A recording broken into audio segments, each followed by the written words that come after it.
Hello, good evening, and welcome to JoyNews Prime, live from our studio here in Accra.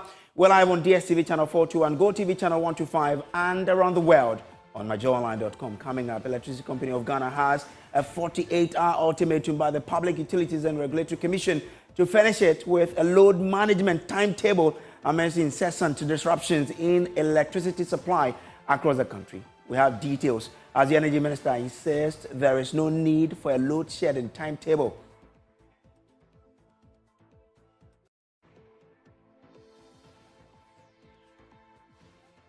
Also in this bulletin, demand for dollars heightens pressure on the Ghana city as local businesses rush for more dollars to import goods and services ahead of Easter festivities. Now, details as Bank of Ghana prepares to auction some 120 million Ghana cedis to bulk all distribution companies in the second quarter of 2024.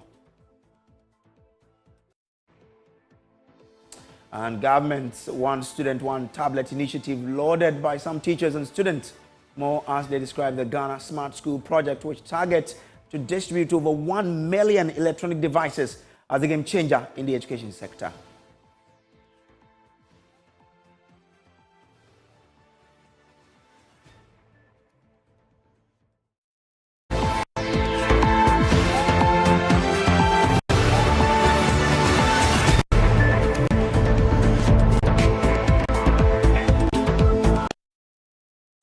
Well, the Electricity Company of Ghana has 48 hours to honor a directive by the Public Utilities and Regulatory Commission, PURC, to furnish it with a load management timetable amidst incessant disruptions in electricity supply across the country. Now, despite recent power interruptions, ECG has stated that there is currently no need for a load shedding timetable. However, the company has attributed the crisis to some 630 overloaded transformers during peak hours, indicating that these transformers in its operational areas have exceeded their full capacity due to the rising electricity demand. Let's share with you now some of the demand or the orders from the PRC to the Electricity Company of Ghana. It says ECG is hereby ordered to comply with cash waterfall mechanism and pay all tariff revenues as prescribed and allocated under the WCWM to secure the financial integrity of the sector. It again continues to give more orders, and it says ECG is hereby ordered to submit 1, copies of all government directives to ECG for the purchase of fuel for power generation from August 2023 to date. 2, details of all bank account and investment accounts currently operated by ECG. It says ECG is hereby ordered to submit, again, the total amount of fuel ECG procured for power generation from August 2023 to date, together with fuel supply contract invoices, details of fuel quantities and cost, as well as date and volumes delivered, and all pertinent details, and monthly bank and investment statement corresponding to each of the, fuel and everything they've bought to provide power for us. Now again, ECG shall comply, and these are the orders to them on the timelines. It says ECG shall comply with Order 1, which is to make sure that the cash waterfall mechanism has been respected. It has to be done by March 25, 2024, which is today. ECG shall comply with Order 2.2D, Order 2.3E, and Order 2.3F by close of day March 27, 2024. And ECG shall comply with all other orders by close of day April 2nd, 2024.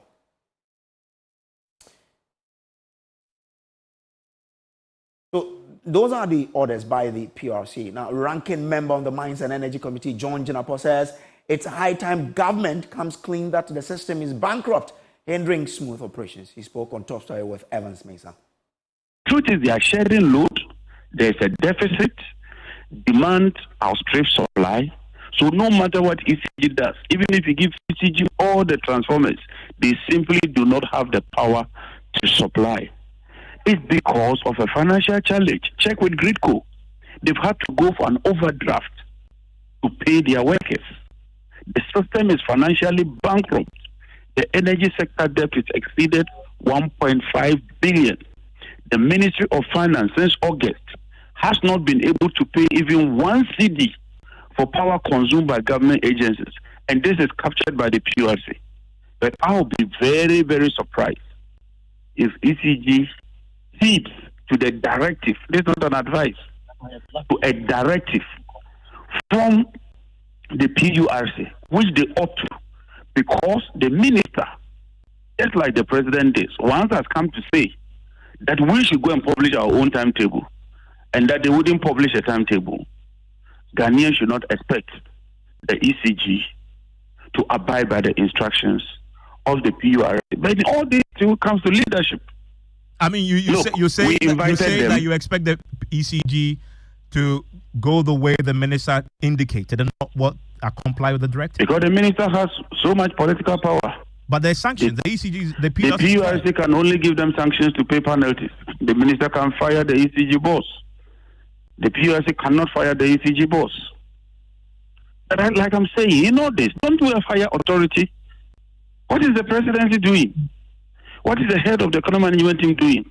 Parliament invited them. We waited for them. They did not come. They did not appear.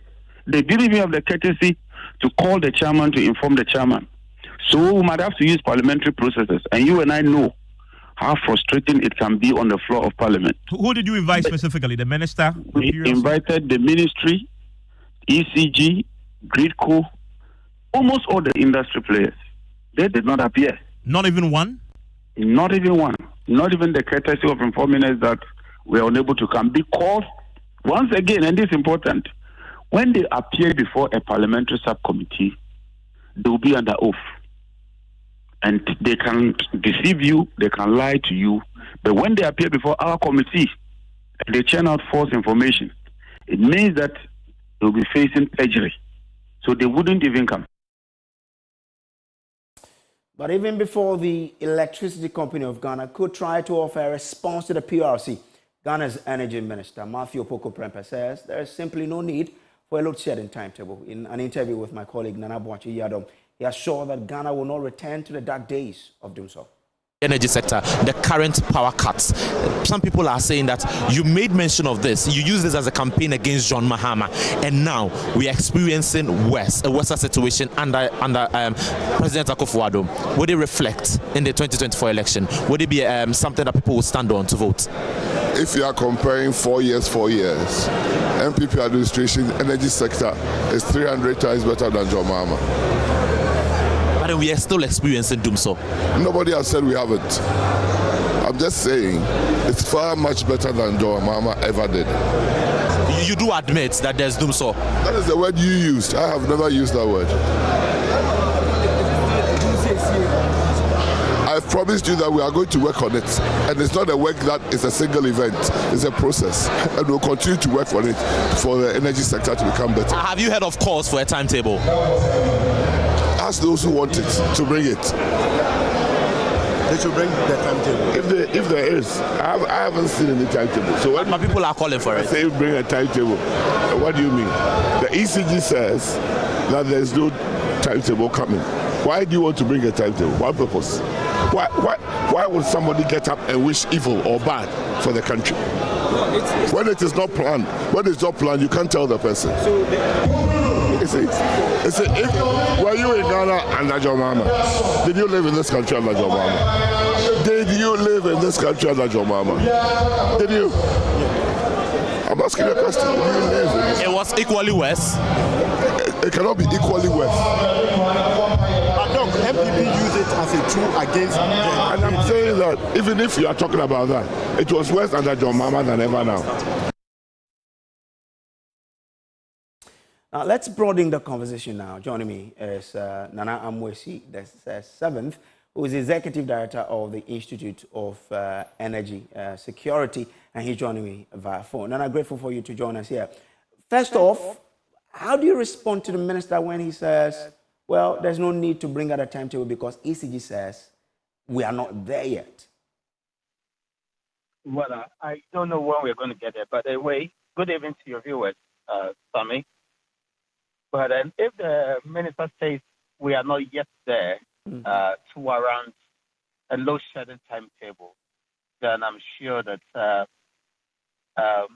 he wants to say we shouldn't expect anything at all. And it was clear in his mind that any consumer or any person who would think there should be a timetable should churn one out. This is complete insult. Mm-hmm. As a prepaid customer of the ECG,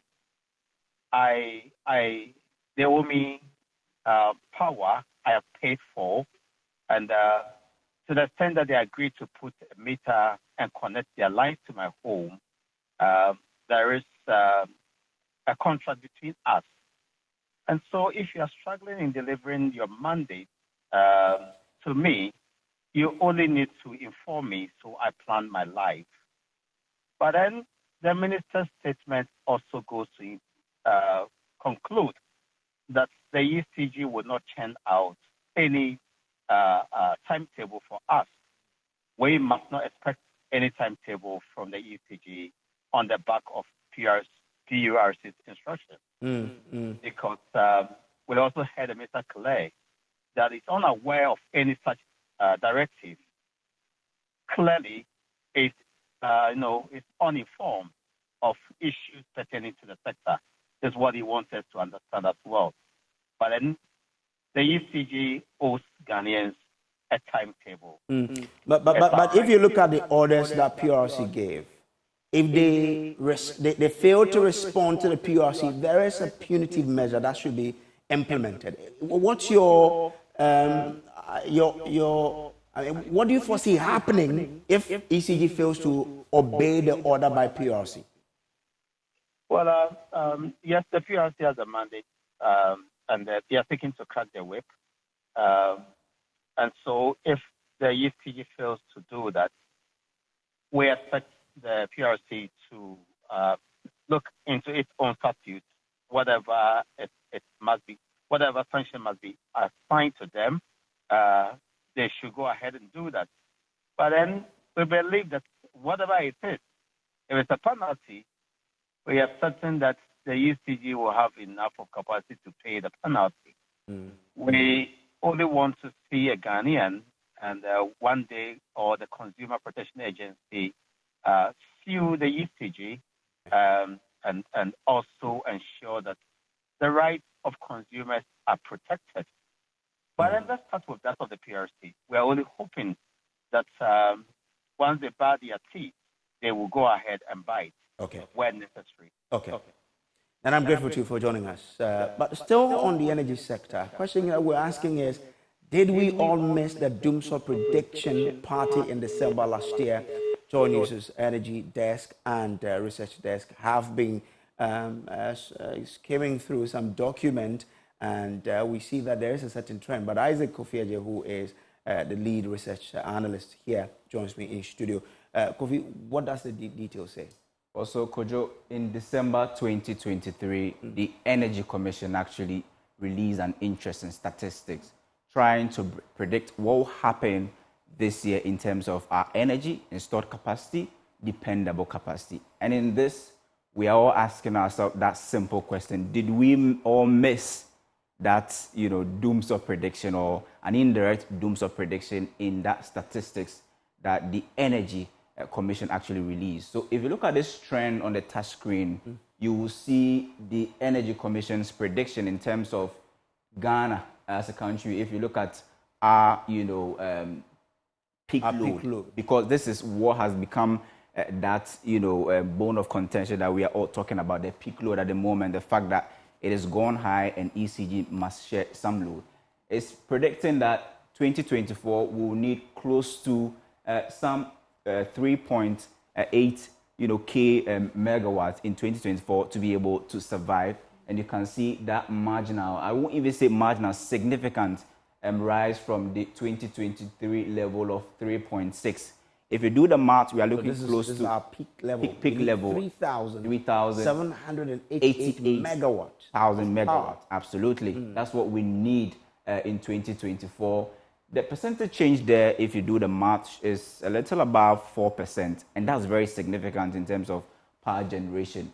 Now, they base their prediction on some two key factors: economic expansion or economic growth. We know that this year, if you look at what the Ghana Statistical Service actually put out in terms of the economic projection, and then the GDP growth rate, the economy has expanded more than 2% in 2023.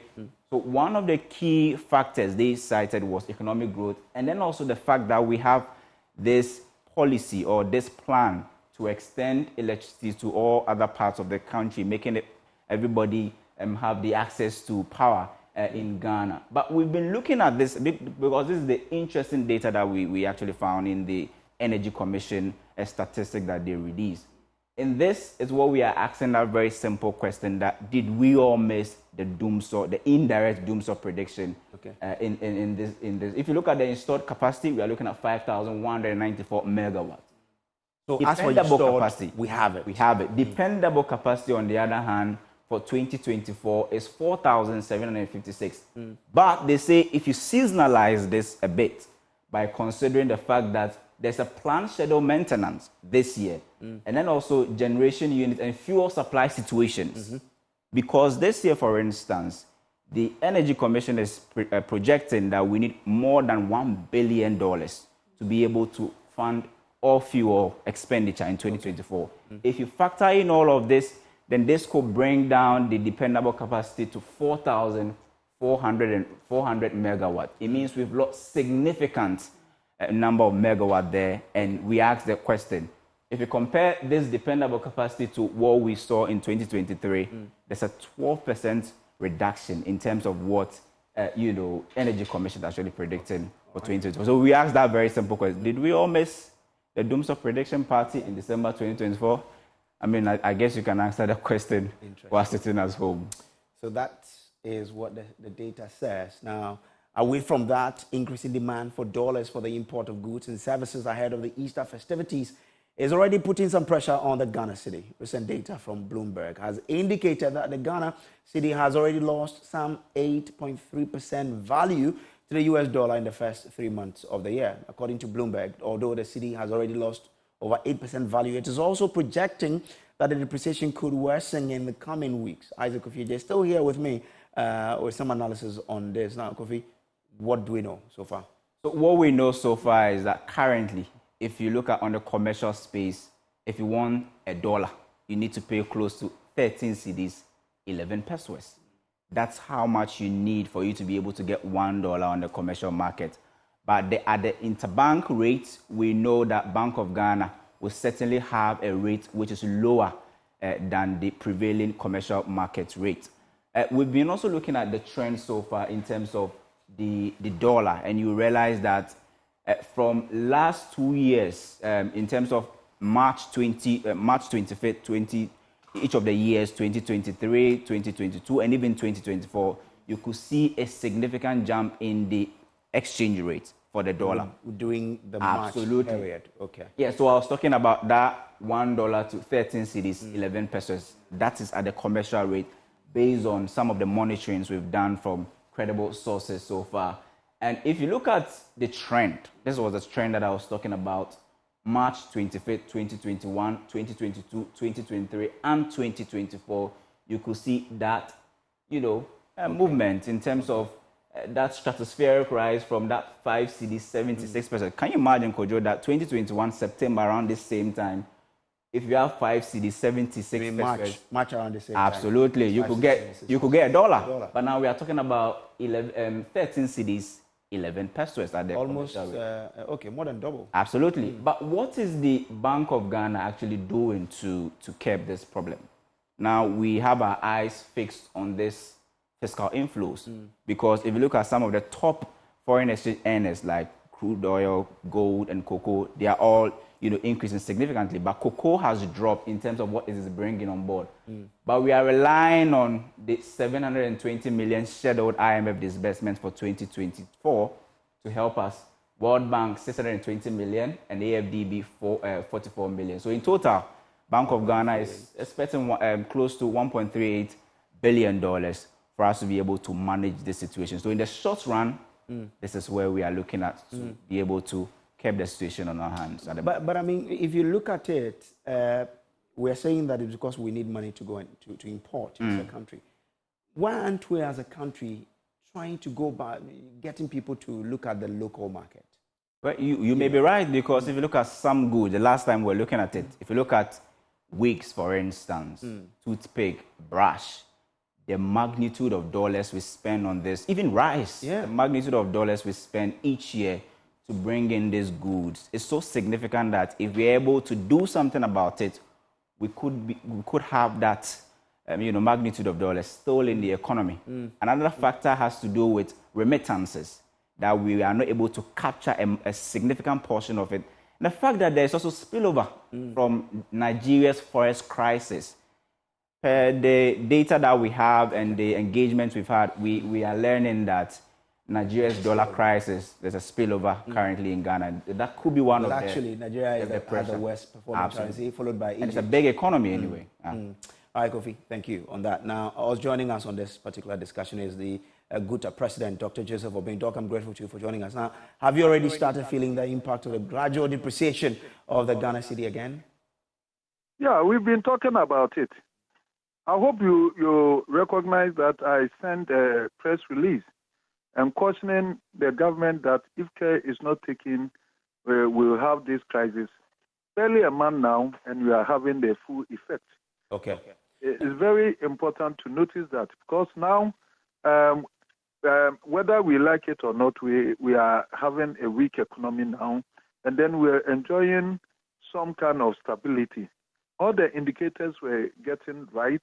The monetary policy rate came down, and the inflation also dropped. And then there was a seeming stability of our currency. Then getting to the first quarter of the year, we drew a caution that this has been a perennial problem, that at the end of every year, we'll be having this depreciation. So Doc, once we know the challenge and we know how it's affecting the country, what key intervention do you expect from government, especially as we head into the Easter period? And now we have to do everything to control the trade of money, especially across the sub-region. Because as you may be aware, we also threw a caution to the government that we should not sit down for the crisis, the forest crisis in Nigeria, to affect Ghana. And we have said this more than a month ago. And now it's happening because we have information where at a point, one person bought about $3 million and it took it out of the shores of our country. Wow. And so whatever thing we say, because we are on the ground, trade with these black market people, we know most of this information. Okay. And so it is true that the effect of our neighboring country, Nigeria, is having a huge toll on us. Okay. You know, the West African banks that are here, I know you know all their names, that you see some in Benin, some in Nigeria, some in Ghana. It is networked so that if you put the money in your country, you can come to the receiving country, if it is Benin, Ghana, where there's the same bank, and come and take in the local currency, in this case cedis, and then they go to the black market and buy the forest if they know that our value is more than their value. Yes. So this is what is happening, and we have to take good care. But aside that, at the end of every year, getting through February, this has been a perennial issue. I hope you all know about this, and we have discussed this all over in your distance. It's all because we don't have command on our economy. The overdominance of this economy by these foreigners is too much. And that we don't have any serious retention policies that can contain some of this money. So government should have a retention policy. Doc, I'm grateful to you for these suggestions that you've given us here on the JoyNews Prime. Grateful. Dr. Joseph Owusu is president of GUTA. Now, Finance Minister Dr. Mohammed Amin Adam has raised alarm over the rising smuggling at the country's borders as the state continues to witness revenue shortfalls. According to the minister, there has been an 11% revenue shortfall in the first quarter of this year compared to the same period last year. Now, speaking during a visit to the Tema port with the GRA boss and other officials, Dr. Adam announced the setting up of Joint Security Task Force, who will be patrolling the porous borderlines with body cameras. Smuggling continues to be a border for all of us. I know you have put in efforts, and your efforts are appreciated, but smuggling is on the rise, particularly on the eastern corridor of our country. All the reports of smuggling that have come to my attention, about 70% of them happen to be occurring along the eastern corridor area. But why have we not been able to stop it? I can understand that staff levels are lower, as eloquently stated by Commissioner Customs, and therefore there is need to beef up the staff. But I also can understand that there are other security agencies we can work with to complement the staffing levels in order for us to launch war on all those who are involved in smuggling, particularly on the eastern corridor and also across the borders of the country. And so I intend to hold a meeting by the end of this week with all the security agencies and of course with GRA for us to institute a task force that will work with the border patrol teams so that with that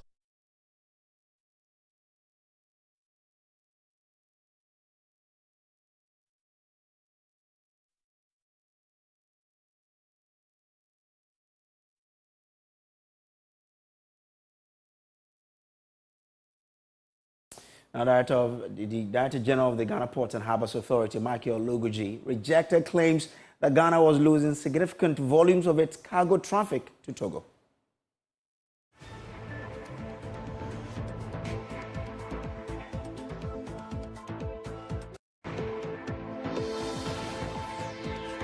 Back from the break now, government's One Student, One Tablet initiative, which aims to distribute 1 million tablets to students in public senior high schools and TVET institutions, is already receiving high praise for its potential to revolutionize learning. At the launch of the Ghana Smart School project at the Accra International Conference Center, some students and teachers expressed optimism about the tablet, which contains school textbooks, past questions, and other valuable resources, noting that they will significantly enhance the teaching and learning process. Maxwell Agbagba has more in this report.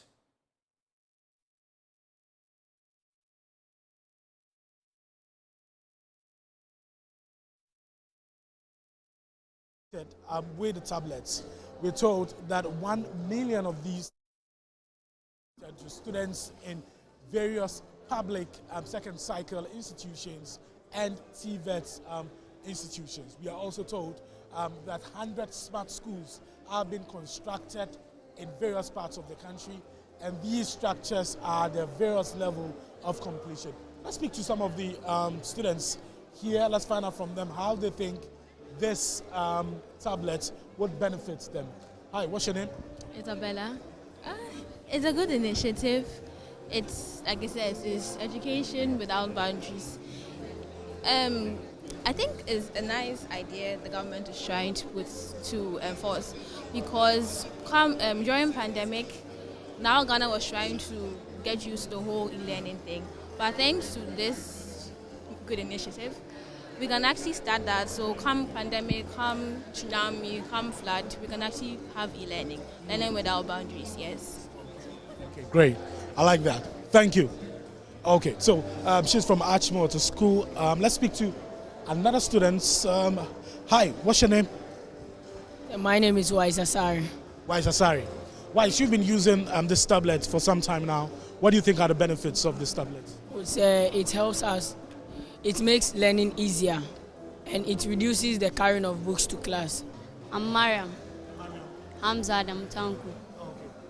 It makes learning easier and faster, and also it improves academic performance. Thank you. Okay. From which school? Say Applied Technology Institute. Applied Technology Institute. So you just had from a student from Applied Technology Institute. I have some students from ATTC. Hi, what's your name? Laurentia.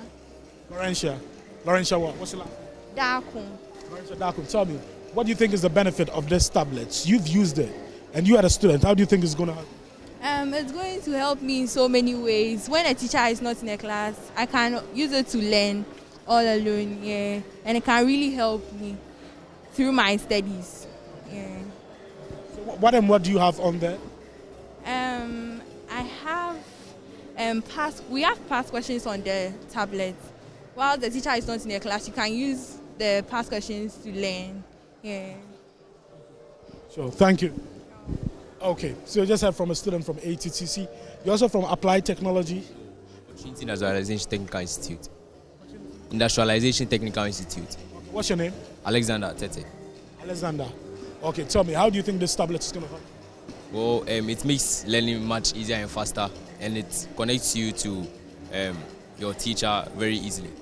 It makes you to also practice with past questions and answers. Dr. Mahmoud Bawumia, the Vice President, says that this project will enable Ghanaian students actively take part in the 4th Industrial Revolution. He's been speaking here at the Accra International Conference Center. So when I was discussing with the president and we're talking about things that we were doing in Ghana, and I mentioned to the president of Estonia that Ghana is going to be implementing a one student, one tablet policy in our senior high schools. He was taken a little aback and then told me that they have also thought about it in Estonia, but they have not yet been able to do it. And so he made a joke that then they will have to come to Ghana and learn about how we have done it. And I was very, very pleased therefore it told me that Ghana, in doing this, is really at the forefront of digitalization in our senior high schools and providing all of you, the students, the tools to be part of the 4th Industrial Revolution. As the Minister for Education said, we missed the 1st, 2nd, and the 3rd Industrial Revolutions. We are now in the 4th Industrial Revolution. President Kufuor has also been touting his government's achievements with the free senior high school policy. He says the new Ghana Smart Schools project will modernize the education sector.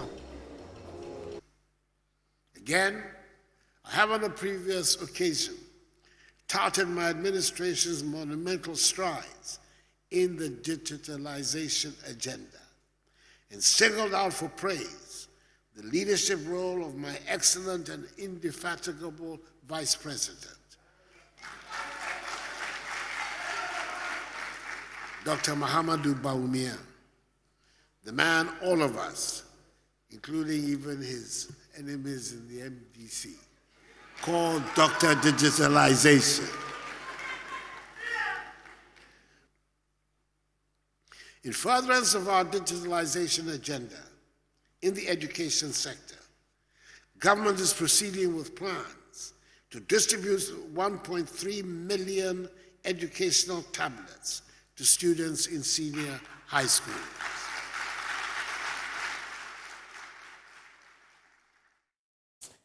Well, as part of activities to herald 24 years of graduating the Holy Child School, the Millennium Year Graduate have launched an endowment fund to assist with developmental projects in the school. The fund, among other things, will also provide financial support for the school. There is more in this report by Stephen Mensah. Plans to provide. The 2000-year group of the Holy Child School have set an ambitious target of raising 3 million cedis for infrastructural development in the school.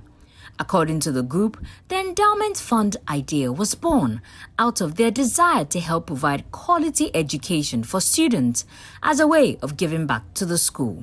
Nanekua is the president of the 2000-year group. Just upon assessing the state of our school, we decided to come together and raise a fund that we expect to last generations, basically, so that the school will always have something to fall on to keep the infrastructure. And that is what's led to our theme, which is preserving our educational infrastructure as a legacy for future generations. It's not for nothing that in other countries, schools last hundreds and hundreds of years and churn out generations and generations of phenomenal people. Why can't we do that for our schools? So we, the 2000-year group, came together and we are launching this Millennium Maintenance Fund. This fund is going to be handled in a way that every single year the school can follow this fund, and this fund will keep the school standing. We cannot watch our schools go down the drain because they don't have the capacity to maintain the facilities. Those buildings need to stand, those facilities need to stand so that generations and generations of children, women, our children, our grandchildren can also have somewhere to go and get the kind of sterling education that we got from Holy Child School. Speech Day Planning Committee Chair and member of HOPSA 2000, Akosua Foma Eje, urged parents and corporate organizations to invest in the aspirations of the younger generation. Our aim is to set up an endowment fund for Holy Child School. Now we ask every Hobson out there to join us, even if we are 78 years old, so we are asking every Hobson out there to contribute. Nothing is too small. If we get 100 Ghana cedis from every Hobson over the past 78 years, I think we'll be able to raise a substantial amount for this endeavor. For the children in school, we know you're doing your best with the conditions that you have. We pledge to set up this fund to enable us to be able to maintain the school, stock up the library, and refurbish all facilities that you need so that your learning and your life on Holy Child Campus can be as smooth as ours was. For Antoinette Edgar Hostin, an old student, accessing quality education is a key factor in human development. I look back with a lot of nostalgia to everything that happened to Holy Child and how very well it has shaped me to be the person I am today. I mean, I look back to the friendships, the sisterhood, and most especially the discipline that was inculcated in us on Angels Hill.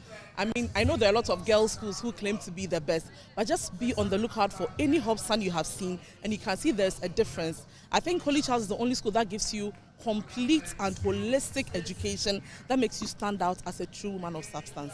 As part of their 24-year celebration, the group pledged to support students with stationery, including pencils, exercise books, and school bags.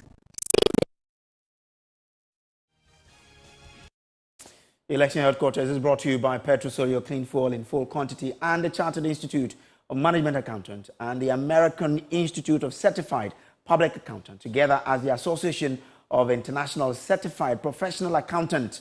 Election Headquarters for an informed electorate. Now, campaign chairman for the New Patriotic Party, Dan Boakye, has refuted claims that the party's flag bearer, Dr. Mahamudu Bawumia, is unable to settle on a running mate, leading to party disunity. Since his election as flag bearer in November last year, Dr. Bawumia has been under intense pressure to name a running mate for the 2024 presidential election. But campaign chairman Dan Boakye says there is no contest in the process of electing a running mate. Boakye Yadom has more from the inauguration of the Ashanti Regional MPP campaign team. The New Patriotic Party inaugurated the Ashanti Regional Campaign Team, which will be led by the Regional Party Chairman Bernard Enchibwesiakon. This will also include all sitting members of Parliament, newly elected parliamentary candidates, constituency chairs, and metropolitan, municipal, and district chief executives. The team was inaugurated at a regional delegates conference in Kumasi, where leadership called for unity for the MPP to break the eight. Speaking to JoyNews Campaign Chairman Dan Boakye said in the event of selecting a running mate, there should not be division. We are not divided at all. There is no sign that we are divided. We have had successful polling station elections, successful electoral area elections, successful constituency elections, successful regional elections, successful national elections, successful presidential elections. We are united. We will do it in the right time. We have done it before. 92, 96, 2000, 2008, we did it. So it's not an issue at all. At the appropriate time, the presidential candidate will meet the National Council.